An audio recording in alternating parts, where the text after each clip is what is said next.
Hello student, welcome to ABS Bharat classes online.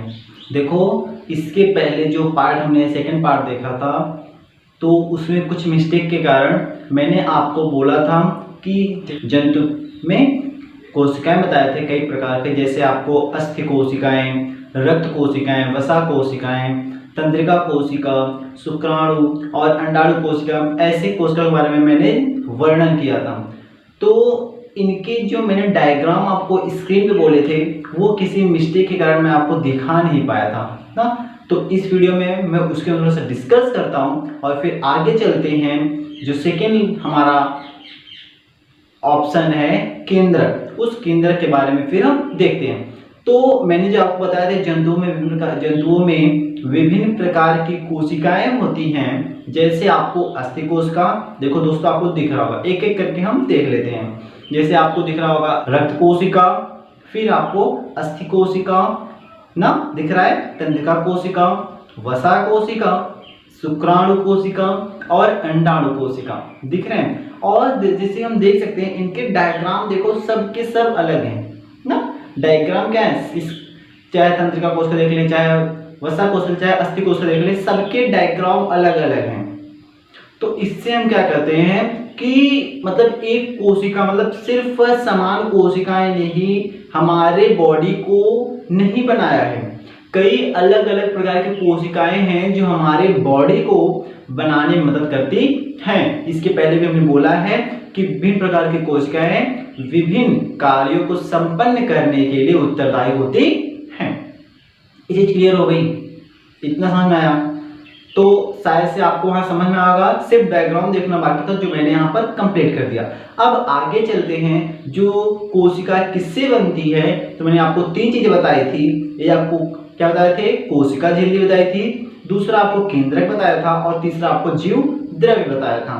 तो इसके बाद हम बात करेंगे किसके, केंद्रक के बारे में, कि केंद्रक क्या होता है, कुछ उसके बारे में। उससे पहले कोशिका झिल्ली जो हमने पढ़ा था, कोशिका झिल्ली किससे पाई जाती है, यह जंतु और पादप दोनों में पाई जाती है। जंतु और पादप दोनों में पाई जाती है। लेकिन जैसे जंतु और पादप दोनों पाई जाएगी तो कुछ डिफरेंस होगा, कुछ ना कुछ डिफरेंस होंगे। तो वे डिफरेंस क्या है, तो पादप में दोस्तों उसके कोशिका झिल्ली के ऊपर भी क्या पाई जाती है, कोशिका भित्ति पाई जाती है। क्या, कोशिका भित्ति पाई जाती है। वह कोशिका भित्ति कार्य क्या करती है ना, कैसी होती है, किससे बनी होती है, इसके बारे में हम देखते हैं। तो पॉइंट ऑफ व्यू आप देख सकते हो, यह क्या है, एक पादप कोशिका का चित्र है। किसका चित्र है, पादप कोशिका का चित्र है। ये चीज क्लियर हो रही है? पादप कोशिका में देख लो ब्लैक का जो स्मैर बनाया है, जो पूरा ब्लैक है, ठीक, मोटा भाग जो ब्लैक कलर का है वो क्या है, कोशिका झिल्ली। वो क्या है, कोशिका झिल्ली है, जो अपने में पाई जाती है, जंतुओं में पाई जाती है, जंतुओं में भी मिलेगी। लेकिन इसके ऊपर एक कवरिंग और पाई जाती है, एक आवरण और पाया जाता है, जो हमें क्या जो इससे क्या करता है, रक्षा प्रदान करता है, कहें तो आकार प्रदान करता है, समझे, जिससे हम क्या कहते हैं, कोशिका भित्ति कहते हैं। जैसे अपने ऊपर कोशिका झिल्ली पाई जा रही है, लेकिन उसके ऊपर भी हम क्या पहनते हैं, कपड़े पहनते हैं ना, कपड़े पहनते हैं। कपड़े हम क्यों पहनते हैं, क्योंकि जो बाहर बैक्टीरिया, वायरसेस और धूल मिट्टी है उनसे हम बच सके ना। तो अपने आप को एक आकार प्रदान करते हैं, हम कपड़े में थोड़ा से और अच्छे दिखते हैं, खूबसूरत दिखते हैं, सुंदर दिखते हैं। तो उन्हें भी कहीं न कहीं रक्षा प्रदान करेगा और साथ ही साथ आकार भी प्रदान करता है। ये चीज क्लियर हो रही है? आगे देखो, आगे क्या बोल रहा है, यह पादप की सबसे, ये बोल रहा है, क्या बोल रहा है, यह पादप की सबसे बाहरी झिल्ली होती है, जो आपको सबसे पहले समझ में आई होगी जब मैंने यहां बोला। देख लो, कोशिका झिल्ली के ऊपर पाई जा रही है, सीधी बात क्या होती है, कोशिका की सबसे बाहरी परत होती है। अगला क्या है, यह जंतु कोशिकाओं में नहीं होती। यह पॉइंट भी समझ में आया कि जंतुओं में यह नहीं पाई जाएगी। क्यों नहीं पाई जाएगी अभी देख लेते हैं। यह सख्त मीन्स थोड़ी सी क्या होगी, सख्त होगी, मतलब जिसे कहते हैं मोड़ नहीं सकते ना, सख्त होगी, मोटी, एक लेयर, मोटी लेयर पाई जाएगी। संरंध्र, इस पे रंध्र से छिद्र पाए जाते हैं कुछ थोड़े थोड़े। और मृत संरचना होती है। मृत मतलब जैसे जो सेल्स ना, हम में जो सेल्स होते हैं वे सेल को कहाँ भेजा जाता है, लाइसोसोम में भेज, लाइसोसोम में भेजते हैं। लाइसोसोम क्या करता है, उन्हें डाइजेस्ट, पाचन कर लेता है ना, और फिर नई कोशिका बनती है, ताकि अपने शरीर में कचरे ना हो पाए। जो कचरे हो रहे हैं वो कचरे ना हो, यह लाइसोसोम में भेज जाएंगे और लाइसोसोम उन्हें डिस्ट्रॉय करके नष्ट कर देगा। लेकिन यह पादप में क्या होता है कि पादपों में जो सेल होती हैं जिसका विभाजन नहीं होगा, उन्हें बाहर भेज जाता है और ये फिर बन जाता है क्या, कोशिका भित्ति। यही क्या निर्माण करेगा, कोशिका भित्ति का निर्माण करता है। तो यह कैसी होगी, सख्त होगी, मोटी होगी, संरंध्र होगी। कैसी होगी, संरंध्र होगी, और साथ साथ यह मृत संरचना होती है। जैसे आप नीम के पेड़ देख लो या फिर किसी और के पेड़ ले लो, तो आप ऊपर से एक कवरिंग निकलती है उसके ऊपर ना, क्षण क्षण में मोटी सी कवरिंग। अगर आप नीम पे देखो, दरार मतलब उससे दरारें पड़ी होती हैं, और मतलब एक बीच में से आप उसको निकाल सकते हो। अगर खींचोगे तो पपड़ी निकल जाएगी। क्या होती है, पपड़ी। जैसे हमें कभी कभी घाव लगते हैं, अगर कहीं भी आपको घाव लग गया, पॉइंट ऑफ व्यू घाव लग गया, तो देखो पपड़ी पड़ जाती है। जिस प्रकार हम पपड़ी को निकालते हैं ना, उसे जो पपड़ियां पड़ जाती है, निकल जाती है ना, पेड़ों पर भी ऐसी पपड़ियां हो जाती हैं। क्यों हुई, अब जो पपड़ी क्यों, क्योंकि वहां मृत कोशिकाएं जमा हो गई थी, कुछ कचरे जमे हो गए थे ना। तो पौधों पर यह मृत कोशिका उनकी रक्षा का काम करती हैं ना। जैसे बहुत ज्यादा ठंडी है तो वहां पर वह उससे प्रोटेक्ट करते हैं ना। तो बहुत ज्यादा गर्मी है तो भी उन्हें जो गैसेस एक्सचेंज है या फिर वाटर इवेपोरेशन हो रहा है ना, बहुत ज्यादा मात्रा में निकल रहे हैं, तो वहां पर भी उसकी क्या करता है, रक्षा करता है। दूसरी बात, यह सेलुलोज से बनी होती है। किससे बनी होती है, सेलुलोज से बनी होगी ना। सेलुलोज जो क्या होता है, वह भी एक प्रकार का पदार्थ होता है। इस प्रकार प्रोटीन होता है, उसी प्रकार सेलुलोज, मतलब वह थोड़ा सा जटिल संरचना होता है। सेलुलोज क्या होता है, जटिल संरचना होता है। ग्लूकोज का ही जटिल संरचना क्या होता है, सेलुलोज होता है। तो सेलुलोज का पाचन हमें नहीं होता। सेलुलोज का पाचन क्या होता है, हमें नहीं होता है। क्या किसमें होता है, खरगोश में होता है। तो खरगोश में कुछ एंजाइम पाए जाते हैं जिसमें उनमें पाचन होता है, और हमें ये पाचन नहीं होता है ना। जो हमें आगे बात करेंगे, हमें भी अवशेषीय अंग पाए जाते हैं पहले, और उस अवशेषीय अंग से ग्लूकोज सेलुलोज का पाचन होता था, लेकिन अब नहीं होता है, क्योंकि हम इतना उसका यूज नहीं रह गया, उतना सेलुलोज का क्या कहते हैं, सेवन नहीं करते हैं। तो धीरे धीरे वह अवशेषीय अंग के रूप में होगा। तो उसके डिस्कस हम आगे करेंगे। तो अभी चलते हैं आगे। देखो, यह रक्षा तथा आकार, मैंने शुरुआत में बोल दिया कि ये क्या करेगा, रक्षा और आकार प्रदान करेगा। पेड़ पौधों को रक्षा देगा और क्या करेगा, उसे आकार प्रदान करेगा। हम उसे आकार देगा। थोड़ी मोटाई, जो मोटे होते हैं जो आकार मिलता है वह उन्हीं वजह से मिलता है, समझे। तो यह क्या होता है, कोशिका भित्ति। समझ में आया। उसका भित्ति तो पादप में ही थी, लेकिन साथ ही साथ यह किसे पाई जाती है, जीवाणु में पाई। जीवाणुओं में दोस्तों ये जो कोशिका भित्ति होती है वह पेप्टाइडोग्लाइकेन नामक पदार्थ से बनी होती है। किससे, पेप्टाइडोग्लाइकेन नामक पदार्थ से बनी होती है। और साथ ही साथ कवकों में यह जो कोशिका भित्ति होती है यह किसमें बनी होती है, किससे बनी होती है, तो हम कहेंगे काइटिन नामक पदार्थ से बनी होती है। किससे, काइटिन नामक पदार्थ से बनी होती है। कवक क्या होता है, जब हम जगत पढ़ेंगे, जगत में जो बांटा गया था जगत, वह कितने जगत पढ़ा है, 5 जगत। 5 जगत में यह मोनेरा, प्रोटिस्टा, फंजाई यानी कवक, और जंतु जगत और पादप जगत पढ़ेंगे। तो जंतु जगत जो आपके कवक में जैसे आपके मशरूम हो गए, छोटे मोटे फंगस जैसे दाद हो जाते हैं, ये सब कवक में ही आते हैं। ये चीज क्लियर हुई कोशिका भित्ति।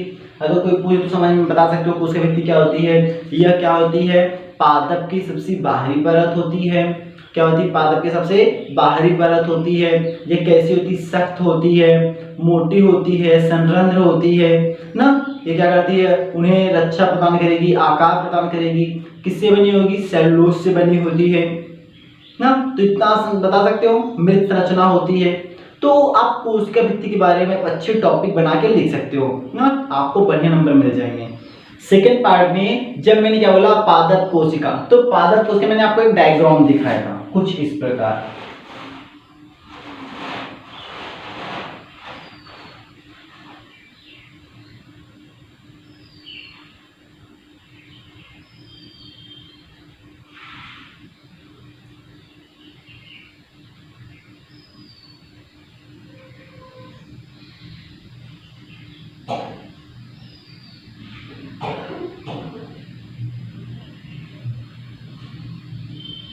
कुछ ऐसे मैंने आपको डायग्राम दिखाए थे। इन डायग्राम में बीच में मैंने आपको बोला था काला धब्बा जो आपको दिख रहा है, ये क्या होते हैं, केंद्रक। क्या होता है, केंद्रक। और जो इन्हें घेरे हुआ है वह क्या कहलाती है, कोशिका झिल्ली कहलाती है। क्या कहलाती है, कोशिका झिल्ली।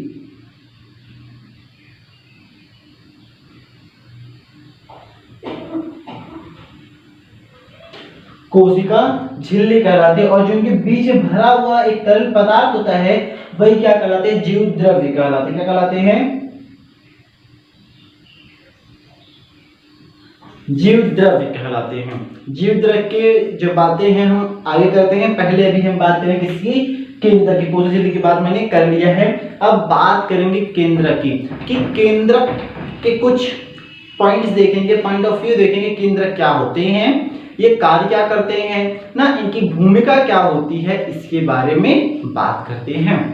तो देखो, केंद्र को हम इंग्लिश में न्यूक्लियस कहते हैं। देखो इंग्लिश बहुत जरूरी होता है।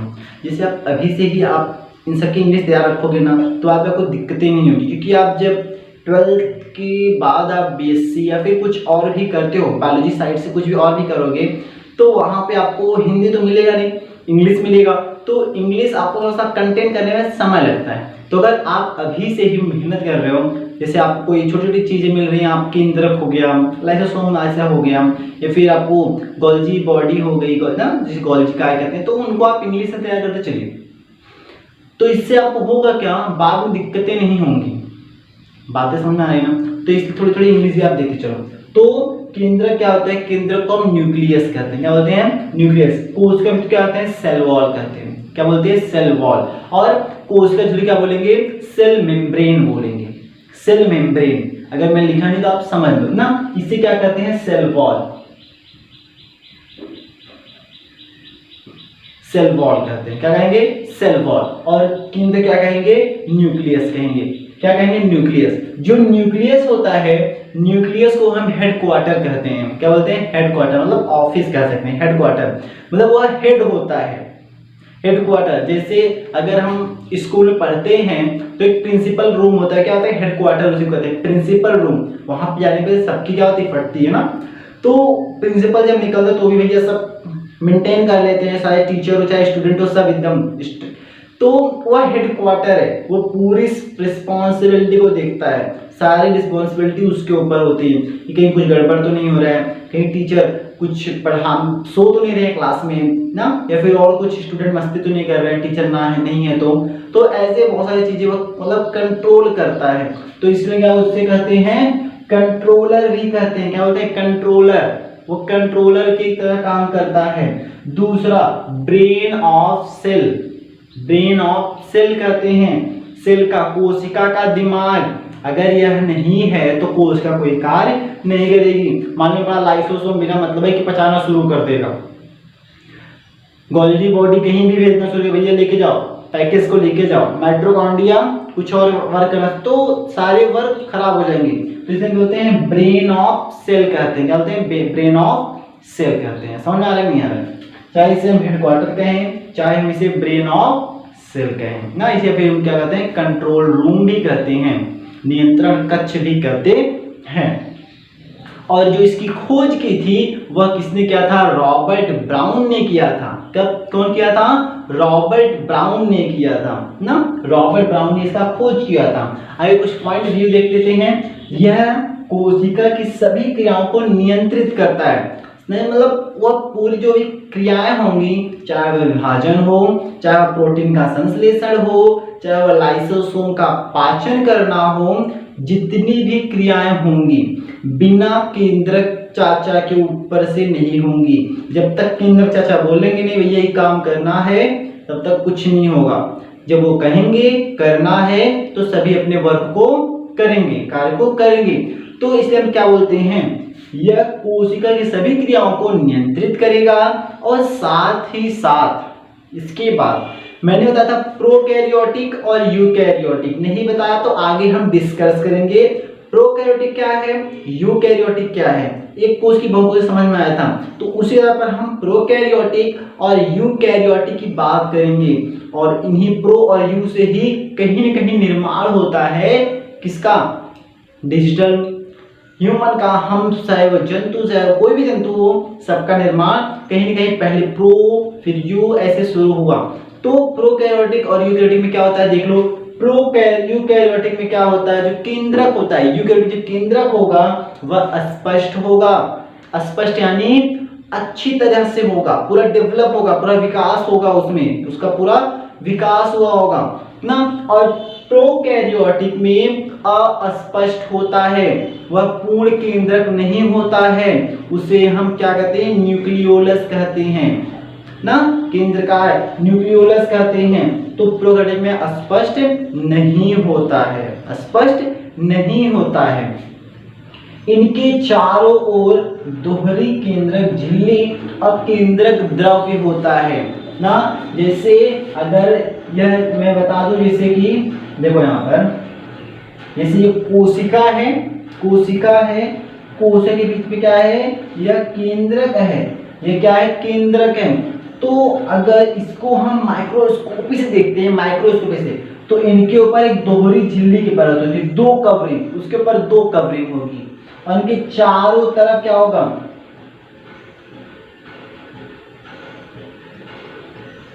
ऐसे जीवद्रव, मतलब क्या भरा होगा, जीवद्रव। पहले तो केंद्रक, इसमें अंदर जो दोहरी झिल्ली है उसमें जो द्रव्य होगा उसे हम कहेंगे केंद्रक द्रव्य, और जो बाहर केंद्रक के है उसे क्या कहेंगे, कोशिका द्रव्य। क्या कहेंगे, कोशिका द्रव्य। और कोशिका द्रव और केंद्र का द्रव मिलकर बन जाते हैं जीवद्रव्य ना। तो जो केंद्रक, देख लो फिर से,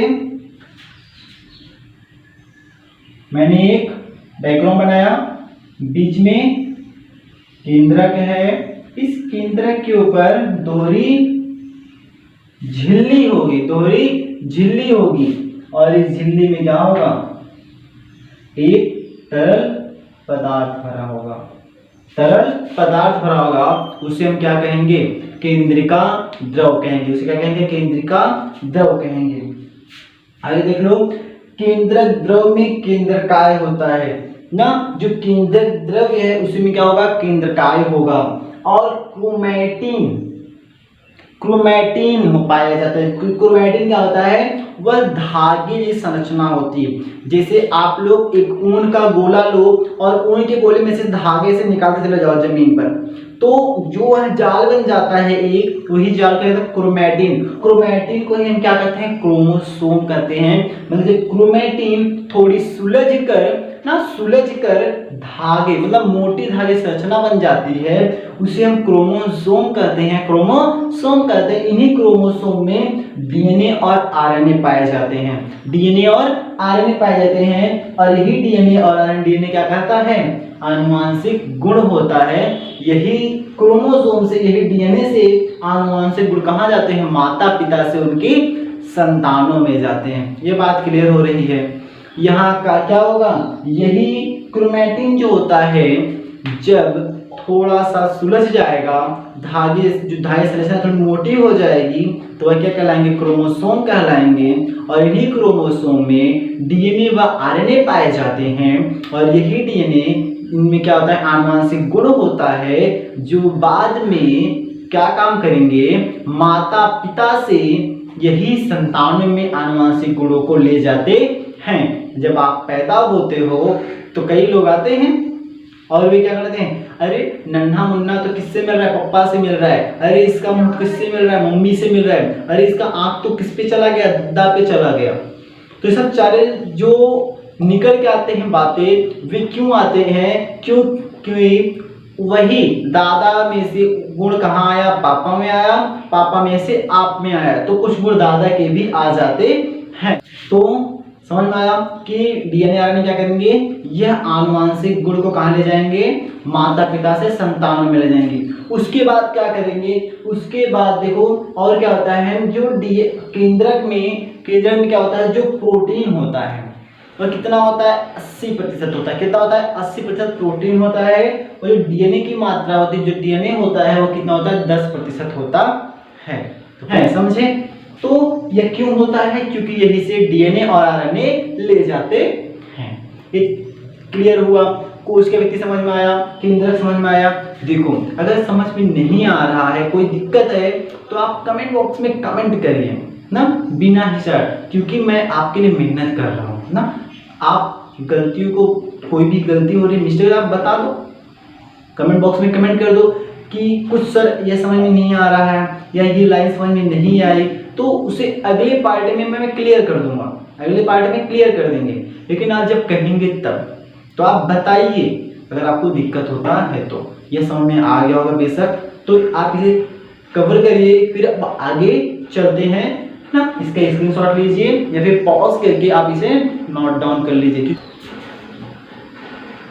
हेलो स्टूडेंट, तब अब बात करते हैं आगे हम बात करेंगे केंद्रक के आधार पर। केंद्रक के आधार पर जो कोशिकाएं होती हैं वह दो प्रकार की होती है। कितने प्रकार की, तो दो प्रकार की होती हैं। यह केंद्रक जो होता है, यह जो केंद्रक होता है वह प्रोकैरियोटिक में क्या होता है, अस्पष्ट होता है, और यूकैरियोटिक में स्पष्ट होता है। तो उसी की बात करेंगे कि वह क्या प्रोकैरियोटिक क्या है और यूकैरियोटिक क्या होता है ना। तो चलते हैं यहाँ पर, देखो तो कोशिका के जो प्रकार कितने होते हैं, वह दो प्रकार के हो जाते हैं। कौन कौन से, प्रोकैरियोटिक कोशिका और यूकैरियोटिक कोशिका। तो सबसे पहले हम हेडिंग को देखते हैं कि हेडिंग कह क्या रहा है। देखो पहले तो यहाँ पर अगर हम इसे तोड़ दें, अगर प्रोकैरियोटिक को हम तोड़ते हैं तो इससे दो शब्द मिल जाते हैं, एक मिलता है प्रो और एक मिलता है कैरियोटिक। क्या मिलता है, कैरियोटिक। तो प्रो मीन्स होता है प्रारंभ,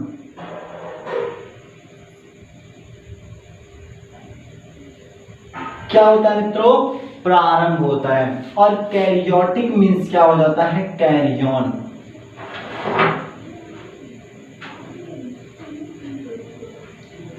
कैरियन अभी समझ में नहीं आ रहा है। और कैरियन मीन्स क्या होता है, केंद्रक।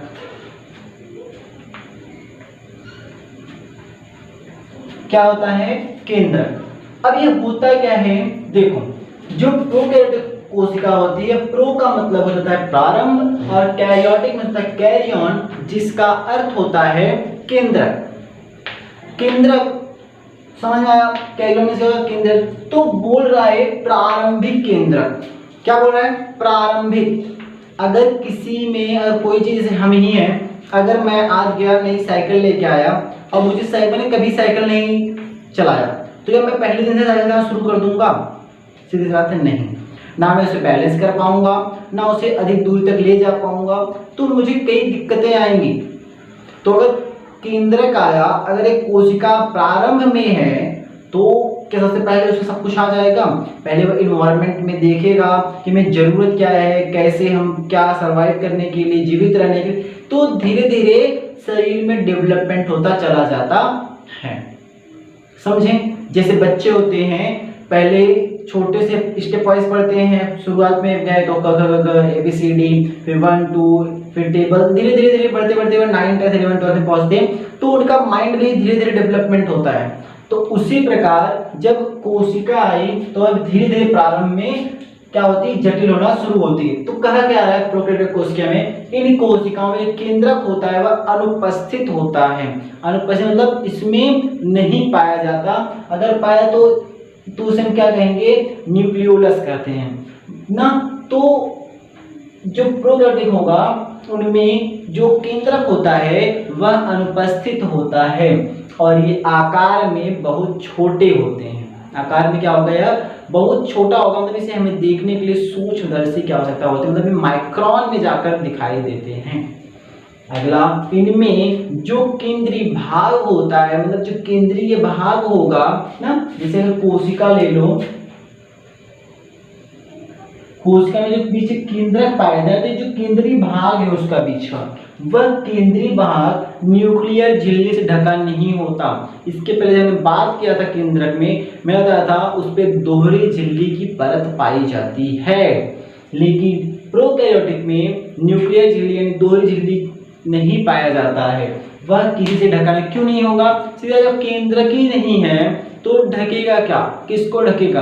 आप बाजार गए, आपने कोई सामान नहीं लाया तो दुकानदार आपको झिल्ली क्यों देगा, कोई उसको प्रोटेक्टिंग करने क्यों आप लेंगे, हाथ में सिर्फ थैली लटका कर तो आएंगे नहीं। तो उसी प्रकार से अगर केंद्रक ही नहीं है तो झिल्ली क्या करेगा, किसको सुरक्षित करेगा ना। तो इसका जो उदाहरण होता है वो क्या होता है, बैक्टीरिया हो गए, किसमें, बैक्टीरिया में। बैक्टीरिया में केंद्रक नहीं पाए जाते हैं। और जैसे साइनोबैक्टीरिया हो गए, साइनोबैक्टीरिया यानी नीले हरे शैवाल, जो शैवाल होते हैं, काई जिसे हम कहते हैं, काई लग जाती है ना, हरे हरे रंग की काइयां लगती हैं, तो जो नीले हरे शैवाल होते हैं वह साइनोबैक्टीरिया के अंतर्गत आते हैं। तो जो साइनोबैक्टीरिया होते हैं उनमें यह क्या होते हैं, प्रोकैरियोटिक होते हैं। अब देखो जो प्रोकैरियोटिक होता है उनमें जो कोशिकांग क्या होते हैं, कोशिकांग यानी कोशिका के घटक, अभी आगे बात करते हैं कि कोशिकांग होते क्या हैं। तो वे कोशिकांग करते क्या है, कोशिका के प्रमुख कार्यों को निभाते हैं, मतलब उसको पूरा करते हैं, पूरा करने में मदद करते हैं। चाहे वह श्वसन हो गया, चाहे वह वहन हो गया, चाहे वह ऊर्जा देना हो गया, चाहे वह प्रोटीन का संश्लेषण हो गया, ऐसे बहुत सारे कार्य जो कोशिकांग ही पूरा करते हैं। अब प्रोकैरियोट में बताया केंद्रक नहीं है तो उन्हें कंट्रोल कौन करेगा, उन्हें ऑर्डर कौन देगा, उन्हें अनुशासन में कौन रखेगा ना। तो इसीलिए इनमें क्या होते, प्रमुख ही कोशिकांग होते हैं। जैसे मैं एक उदाहरण ले रहा समझाने के लिए, अगर मेरे पास कोई कंपनी है, उस कंपनी में जैसे मैंने एक क्या रखा, मैनेजर रख दिया। अब मैनेजर बहुत अच्छा खासा नहीं, मतलब वो ज़्यादा पढ़ा लिखा भी नहीं है, वह दुबला पतला है, बहुत लोगों को मेंटेन नहीं कर सकता। अब मैं 10 इंसान रख दूँ तो क्या वो काम करवा पाएगा सही से, नहीं। उसमें से 4-5 लोग कहीं सोएंगे ना, उसे 2-3 लोग कहीं और गायब रहेंगे, तो 1-2 लोग को देख ही सकता है। तो क्यों न मैं जो काम नहीं कर रहे उनको रखे ही ना, इसीलिए मैं 1 से 2 लोगों को ही रख दूं, तो वह उन पे नजर भी रखेगा और वे कार्य को भी पूरा करेंगे, पैसे की बचत हो जाएगी। तो इसीलिए जो प्रोकैरियोटिक में होते हैं उनमें कुछ मुख्य अंग ही होते हैं जो केंद्रक अनुपस्थित, केंद्रक बहुत प्रारंभिक होगा, पर दिखाने तक डॉट डॉट रूप में, अपारदर्शी रूप में दिखाओगे, सिर्फ डीएनए हो गए, प्रोटोप्लाज्म हो गए, जो मुख्य होते हैं इनके लिए ना। तो 1 से 2 होने के लिए कुछ डीएनए होने चाहिए, तो उनके लिए केंद्रक बहुत मतलब कह सकते हैं अस्पष्ट होता है, वह ना कि एकदम झूठा होता है, इसलिए हम उसे कहते हैं अनुपस्थित कहते हैं। तो इसीलिए उसके कुछ मुख्य अंग ही होते हैं जितना वह कंट्रोल कर पाए, जैसे राइबोसोम हो गया ना, राइबोसोम हो गया, डीएनए हो गए, प्रोटोप्लाज्म हो गया, तो ये सब जो मुख्य अंग होते हैं वो उसमें पाए जाते हैं। अन्यथा ये क्या होते हैं, अविकसित होता है, इसीलिए इनमें सभी कोशिकाएं उपस्थित नहीं होते हैं। आगे चलते हैं, यूकैरियोटिक कोशिका। अब देखो यू मीन्स क्या होता है, अगर इनसे थोड़े 2 चीज मिलेगा, यू और कैरियोटिक। कैरियोटिक मीन्स क्या होगा, कैरियन, आपको पता है। यू मीन्स होता है अच्छा, अच्छा, यू मीन्स क्या होता है, अच्छा, नया, न्यू कह सकते हैं, अच्छा। तो इसलिए इसमें क्या होता है, अच्छा केंद्रक होता है, विकसित, या फिर कह सकते हैं विकसित। यू मीन्स कह सकते हैं विकसित।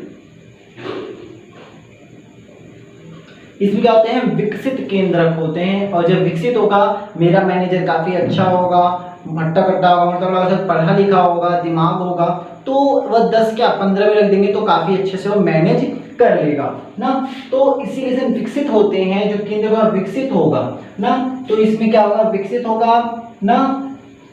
साथ ही कह सकते हैं इन कोशिकाओं में केंद्रक जो होता है वह उपस्थित होता है, उपस्थित होगा। और केंद्रक उपस्थित है, इसका मैनेजर मतलब ब्रेन ऑफ सेल, कोशिका का मस्तिष्क उपस्थित है, कोशिका का नियंत्रण कक्ष उपस्थित है, तो कोशिकांग भी होंगे। यह साथ ही साथ कोशिका जो यूकेरियोटिक में होती है वह बड़ी कोशिकाएं होती हैं ना, मतलब आकार में बड़ी होती हैं। इनमें कोशिका का जो केंद्रीय भाग होता है वह न्यूक्लियर झिल्ली से ढका होता है। क्या होता है, ढका होगा, मतलब केंद्र अगर है तो ढका होगा। अगर आप मार्केट जा रहे हैं, सामान खरीदेंगे, तो दुकानदार आपको थैली देता है जिसमें आप सामान को अपने कैरी कर कर घर पर लाते हैं। तो इसीलिए अगर केंद्र है तो उसके ऊपर न्यूक्लियर झिल्ली पाई जाएगी। न्यूक्लियर क्यों बोल रहा है, क्योंकि केंद्र को मैंने न्यूक्लियस कहा था, न्यूक्लियस कहा, इसीलिए हम उसे न्यूक्लियर बोल रहे हैं, ठीक है ना। केंद्रिका झिल्ली भी कर सकते हैं, केंद्रिका झिल्ली कर सकते हैं इसे, तो इसलिए हम न्यूक्लियर झिल्ली से क्या होता है, ढका होता है ना। तो इसमें जो उदाहरण होगा वह क्या हो जाएगा, अमीबा है एक कोशी, लेकिन उसमें केंद्र क्या होते हैं, अस्पष्ट होते हैं, पूर्ण रूप से विकसित होते हैं। पादप कोशिकाएं जो पेड़ पौधे हो गए उनमें क्या होते हैं, वह यूकेरियोटिक के अंतर्गत आते हैं। और ये जंतु कोशिकाएं यानी हम सभी हो गए, और भी जितने भी जानवर हैं, पशु पक्षी है, वह सभी यूकेरियोटिक के अंतर्गत आते हैं। ऐसे और भी उदाहरण हम यूकेरियोटिक के ले सकते हैं। इतना समझ में आया, ये चीजें क्लियर हो रही है ना। अब इसमें आगे हम बात करते हैं थोड़ा सा कोशिका द्रव की। मैंने कहा था कोशिका को बनने के लिए 3 घटकों की आवश्यकता होती है, जिसमें आपका कोशिका झिल्ली आती है, उसी को प्लाज्मा झिल्ली कहते हैं, उसी को हम प्लाज्मा झिल्ली कहते हैं। दूसरा आपका आता है केंद्रक और तीसरा आपका आता है कोशिका द्रव। तो 2 की बात हमने कर ली, अब बचता है कोशिका द्रव। तो उसको देखेंगे कोशिका द्रव क्या होता है। तो कोशिका द्रव को हम इंग्लिश में साइटोप्लाज्म कहते हैं। क्या कहते हैं, साइटोप्लाज्म, यानी यह कोशिका में भरा होगा। जैसे मैं बोला ये केंद्रक, तो यह केंद्रक के अंदर जो पदार्थ भरा होगा, तरल पदार्थ भरा होगा, तरल द्रव्य भरा होगा, उसे हम केंद्रिका द्रव्य कहेंगे, केंद्रिका द्रव्य। और जो इसके साइड वाइज में भरा होगा, इसे बगल और भरा होगा, इसे हम क्या कहेंगे,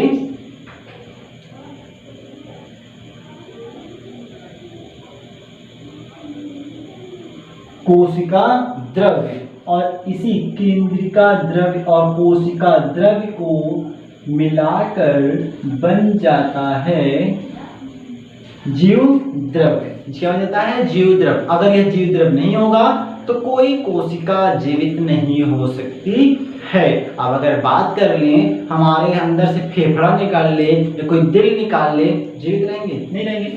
तो यह भी कहीं न कहीं कार्य दिल की तरह ही करता है। ये बहुत छोटा अंग है, बहुत छोटा है, अगर कहे तो कुछ उसका इम्पोर्टेंस कोई बोलेगा नहीं होता है, लेकिन यह बहुत इंपॉर्टेंट देता है। हम जब पैदा होते हैं तब से शुरू होता है, हमारे मरने तक निरंतर कार्य करता है। तो इसे पूछते हैं कि मानव में या फिर जंतुओं में सबसे क्या होता है, व्यस्त अंग कौन सा होता है ना। तो अगर आपको पता है तो कमेंट बॉक्स में कमेंट कर दो। आगे चलते हैं। तो यहाँ तो समझ में आ गया था, देख लो। अब यहाँ पर जो सिस्टोल होता है, सिस्टोल क्या होता है मित्रों, यह एक जलीय द्रव्य होता है। क्या होता है, यह जलीय द्रव्य, मतलब ये कोशिका द्रव में तरल पदार्थ होता है, उसमें सिस्टोल एक जलीय द्रव्य होता है। और इनमें अनेक प्रकार के प्रोटीन पाए जाते हैं, अनेक प्रकार के प्रोटीन होते हैं। अगला आपका कोशिका अंगक, यानी कोशिका, चाहे कोशिका अंगक कहें चाहे कोशिकांग कहें, दोनों बात एक ही है। देखो यह क्या होते हैं, कोशिका के अंग होते हैं। क्या होता है, कोशिका का अंग, क्या कहलाएगा, यही कोशिका के अंग होते हैं। यह यहाँ पे कोशिका, यह कोशिका के अंग होते हैं जो कोशिका के लिए विभिन्न कार्यों को करते हैं। जब कोशिका को जहाँ जरूरत होगी वह कार्य संपन्न होता है, इन्हीं अंगकों के कारण संपन्न होता है। जैसे हमें भूख लगी है तो हम पहले क्या करेंगे, हमारे अंदर सारे जो अंग सब इंपॉर्टेंस अदा करते हैं, सभी रोल अदा करेंगे। जैसे मैं भूख लगा तो मैं जाऊंगा, पहले उनसे किसी से मांगेंगे भैया मुझे भूख लगी है, वह खाना देंगे, हाथों से लाएंगे, रखेंगे, हाथ धुलेंगे, बैठेंगे तो चलने में पैर, लाने में हाथ, बोलने में मुंह, फिर खाने में मुंह, दांत, जीभ, फिर पाचन, मतलब पूरा देखो एक तरफ से पूरा जो शरीर के सारे अंग है सब एक रूपांतरित मतलब एक चक्र में कार्य करते हैं। तो जो यह कार्य होता है इसी प्रकार जो कोशिका का जो विभिन्न कार्य होता है वह इन्हीं कोशिकाओं के द्वारा ही पूरा होता है। इनमें जैसे आपका हो गया अंतर्द्रावी जालिका हो गया, गोल्जी उपकरण हो गए, लाइसोसोम हो गया, माइटोकॉन्ड्रिया हो गया, प्लास्टिड, राजधानियां, ऐसे विभिन्न प्रकार के क्या होते हैं कोशिकाओं उपस्थित होते हैं। अब इसके अगले पार्ट में हम क्या करेंगे, जंतु और पादप कोशिका के डायग्राम को देखेंगे और साथ ही साथ इन कोशिकांगों की बात करेंगे। तो आज के लिए इतना ही, मिलते हैं अगले वीडियो में, आप इसका स्क्रीनशॉट ले लीजिए।